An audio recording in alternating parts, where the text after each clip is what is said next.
Hey everyone, welcome back. Today we are conquering if statements. And before we do, I just wanted to highlight the website, and I just want to make sure that after every video that that if you were to go to the website, you're going to find worksheets or activities to make sure that you apply your learning that you've had in our videos, hopefully. So, for example, if you've been watching Mrs. Easy's videos recently, in every video there's a link which should lead you to um, a small um, a small summary, the video itself, and then a worksheet that you can download with exam style questions. So be sure to check that out. Right, getting back to our topic for today. So previously then, we've looked at the programming construct of sequence. And today I want us to look at selection. So in other words, if statements, elif, else, and actually branching or match case as termed in Python. So let's make sense of what those are. Right. Here you can see generally the programs that we've been looking at previously, as we said, go in a sequence. So line 1, and then Python would read line 2, and then line 3, and then line 4, so on and so forth. And my flowchart demonstrates that in the same way, right?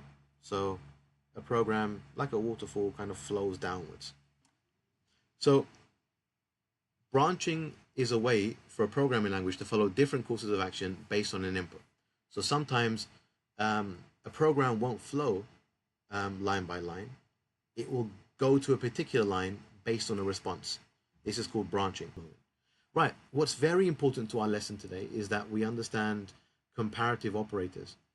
So when we do an if statement is checking to see if a condition or a test is true or false. If it's true, it will carry out some operation or a list of operations. And if it's false, it will do something else or maybe nothing. So comparative operators are important because it's a way for us to check to see if a condition is true based on the condition. So the operator is what helps us determine the condition. Let's give an example here. Okay, so here's a simple example of an if statement. We're looking at a variable, so we've instantiated x. We said x is equal to 10. Here, the if part of our if statement is where we do our conditional test. We're checking to see if x, and here's our condition, is more than 5. If it is more than 5, then we tell Python to carry out these instructions. Okay. Now, we can have more than one set of instructions. So for example, I could give loads of instructions. I can say print, do more, say blah blah blah blah. I could say, you know what, let's change x, let's reassign x here. If x is more than 5, I want you to make x equal to 10 or 0 or something, right? So the point is we can give more than one instruction if a condition is true. Now here's the thing, right? You probably would have noticed that this is our test, as we said. So this is our condition. We're checking to see if this is true. So if that is true, then carry out this. But look, this is nested. All right. So this is we usually use the tab to determine to push statements true forward. So for example, if I was to highlight this, and if I push Shift and Tab, it sends it back in line. Okay. But what we're saying is, if something is true, we want it to carry out the instructions that are nested. That's very important that we understand that, okay? Because sometimes our students forget that, and they don't understand why some of their instructions aren't working. It's because it's not nested correctly. So let's delete the extra lines. I don't actually need that. And then some important things that you need to remember is, obviously we start with the if, right? We're checking to see if one thing is equal to or more than or less than or not equal to. So we have our condition here. And then in an if statement in Python, we always end with this colon, right? And the colon is telling Python that, right, on the next line, something else is expected. So a next instruction is expected to continue, and that should be nested. If it's not nested, we'll see an error. Then let's test it out, right? So first of all, let's run this. We know that 10 is more than 5. So when I run it, it should say x is greater than 5. and it has done that. Now, if this wasn't nested, so if we unindent that, now I get an error. And the error says indentation error. Expected an indented block after the if statement on line 3. So what it's looking for, and look, it's even highlighted that this print is not what was expected. Okay, so, well, it expects something, but because of this colon, it's expecting that the next line should be indented, right? So that's a basic if statement, and we can change that, right? So we can use different operators. So if we go back to our slides, we can see the list of operators that we could have used. So we had used this one, more than, right? But that could be anything else. It could be not equal to, equal to. I want to notice something as well. People often make this mistake. As you can see here, equal to has 2 equals, okay?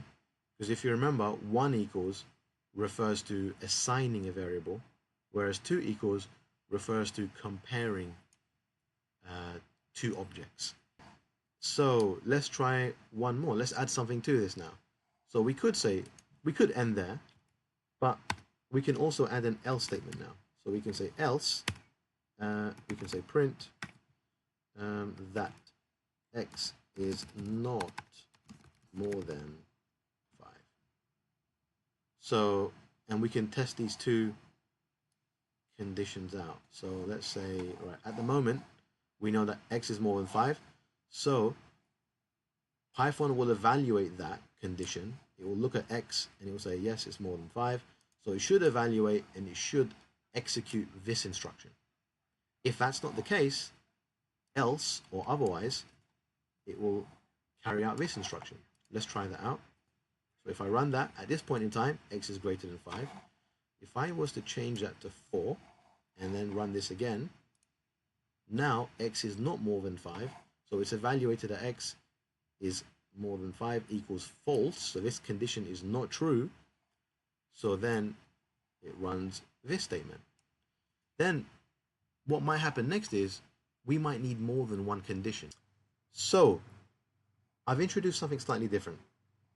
I've introduced an Elif statement, which now adds a second test to our if statement. And I've changed the if statement slightly. So now I've said if x is less than 5, then I want you to carry out the instruction that x is a small number. If that's not the case, so if x is not less than 5, then do this check here, right? So we're now saying elif, or else if x is more than equal to 10, then carry out the instruction that outputs x is in double digits, okay? So if I was to run that, it says x is in double digits, okay? But what if I want to check between a number that is between 5 and 10? Let's change that back to more than. So let's say this is more than 5. Now what Python will always do is it will always read this test first. If this test is true, then it won't check the other tests, right? So in this case, x is more than 5, but it's also more than equal to 10. So which line should it execute? So if I run this, it says x is a small number. But it's also true that x is more than equal to 10. We can make that more explicit. Let's make that 12. And if I run it, it still says the same thing. So now what I want to do is I want to add the second condition. So the new thing we're going to look at now is the fact that in our if statements, we can add more conditions within our test. So here we're saying if x is more than 5, and I'm going to add and x is less than 10. So if it's more than 5 and less than 10, then display this. Else, if x is more than 10, then display this one. So now it allows the program to dismiss this instruction if this test is false, right? Because in the first instance, this would have been true, x was more than 5, but it would have never reached this condition here. So let's try that now. So now it's saying x is in the double digits. And now what we want to do is we want to reintroduce our else, because what we want is we want to catch all, right? So in this case, for example, I have got a condition where my program's going to do something if x is more than 5. My program's also going to do something if x is more than 10, but what happens if it's less than 5? So I could say print, I could say x is less than 5. 5, sorry. Right. Oh no, actually, less than 6, isn't it? Right. So now if I run it, same thing. Okay. Let's change it. So if I was to make that 6, it should print out that x is a small number. Now if I print out 5, so sorry, if I reassign x to 5, it shouldn't execute this line here, because this says more than 5, not equal to 5. So it should say x is less than 6. Okay, so guys, we've introduced a few conditions here, right? We've introduced a few new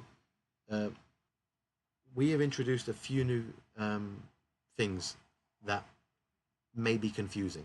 Okay, so first of all, we've looked at comparative operators. Okay, we looked at how an if statement always starts with an if, a test always ends with a colon, and then an instruction that needs to be carried out after the colon needs to be nested. All right, so we use a tab button to nest.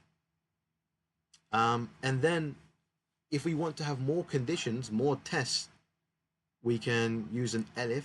In fact, we can have as many of these Elifs as we want. Okay, you can see examples in the activities on the website. And then the else catches everything else that's not within these two conditions, or any of the conditions that you've listed. And lastly, we said that in our test, when we do our if statements, our test can have more than one condition in it, right? So we said here, x is more than 5 and it's less than 10. Oh, and one other thing I could add is this and here can also be an and, or it can be a not. So you can see here that we have also Boolean operators as well as our comparative operators. Okay, so we have and, or, and not. Let's give a quick example before we look at match case. So in this basic example, we can just see an example of how the or condition works, and really straightforward. So here we have a condition to check to see if name is equal to either Daisy or Lily, then we have a particular output. And if it's not either of those names, then it doesn't meet Python's condition, and so obviously it's not a lovely name. So if I run this now, it says name is Daisy. If name is Ali, apparently not so good. Right, so the last thing we want to look at is match case, which is Python's example of branching. I've got two examples here, and I want to break them down and give you another way to write them in my example editor in a moment. But what we can see here is rather than using an if statement, the match case looks at a condition, and if it matches it, then it carries out an instruction. So rather than saying if fruit is equal to apple or fruit is equal to banana, it's slightly less to write. And then in the example on the right here, you can see that it becomes a bit easier because you can group particular fruits together. This is what we call a pipe symbol, and it's another way of writing or in programming languages. So here it's saying match fruit. If the case is apple or banana or orange, then you can say you mention fruit. Otherwise, if the case is turnip, onion, cabbage, you mention veg. So just to end with, in this example here, we can see that the match case is an example of branching where you use it to say, for example, store instructions for a menu. Like if menu option is 1, load a file. Option 2 could be quit a file. Or it could be for other things. It could be, for example, statuses, web status of the web page when you're trying to load a page. You might know the condition. So guys, we've had an in-depth look at if statements, elif, and else. We've talked about using comparative operators, and we've talked about using Boolean operators. We've also looked at match casing, and obviously my examples are as brief as can be to keep these videos short. I just want you to remind you again that when you go to the website, you'll find a link to a lot of activities, so you can practice and apply the learning that we've gone through in these videos. And I just want to point you to these links. So underneath the summary and the video, if you click on this link, that will take you to a Notion page, which is a course of activities that I've put together specifically for Year 12s to demonstrate the skills that you need to know at up to GCSE level to get you prepared. So what we've been doing so far is we've been looking at the absolute basics, and today we've looked at selection, and there are plenty of activities. So when you click here, again, you'll get the summary, and if you scroll down, there are plenty of activities for you to try out. So please do them, apply your learning. It's the best way to remember. The more you practice, the more confident you become in using the skills that we're learning. So that's for this lesson. I hope to see you in the next one. Don't forget to like and subscribe.